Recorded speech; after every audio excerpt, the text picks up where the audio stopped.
सांसद जस्तो गरिमामय पदमा बस्ने अब राजु विष्टजी एउटा जिम्मेवारी पदमा रहेको व्यक्तिहरू पनि अब रिल बनाउन थाले।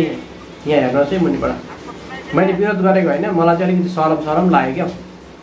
अब यो आम नागरिकले दार्जिलिङ क्षेत्रमा पहिलादेखिकै रिल बनाउँदै आएको भ्रष्टाचार भएको विरुद्धमा होस् या कुनै पनि कुरामा होस् होइन, अनि उहाँले चाहिँ रिल बनाउने होइन। अब त्यो देखिसकेपछि उहाँले सिधै राज्य सरकार पक्षलाई जनाउने तेरो मान्छेहरूले यसरी मिलेर यहाँ भ्रष्टाचार गरेको छ।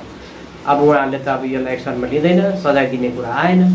नदिएपछि उहाँ सिधै केन्द्रसँग जडित व्यक्ति एउटा, अनि केन्द्रसँग जडित व्यक्ति भइसकेपछि उहाँले सिधै केन्द्रबाट केन्द्रीय जाँच एजेन्सी ल्याएर जाँच गराएर त्यसपछि ती भ्रष्टाचारीहरूलाई पाता फर्काएर सजाय दिलाउने काम चाहिँ उनको हो नि त। खास गर्न पनि यो रिल बनाएर अपलोड गर्ने काम उनको होइन नि, यो आम नागरिकको। र पहिलादेखिको अम्बाको रुखहरूतिर पाइप झुन्डाएको रिलहरू एकदमै भाइरल भएको छ। त्यो शोभा दिन्छ हामी जस्तो आम नागरिकलाई, तर तपाईँलाई शोभा दिँदैन।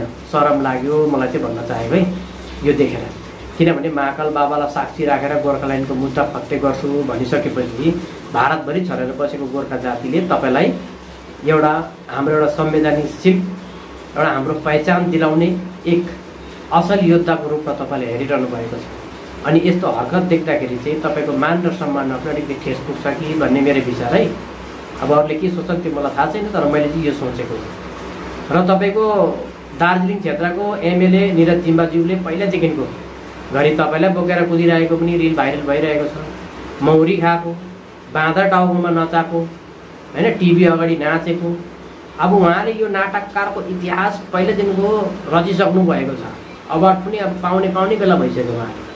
अनि यस्तै चाहिँ तपाईँ नभनिदिनुहोस् भन्न चाहेको, बुझ्नुभयो नि।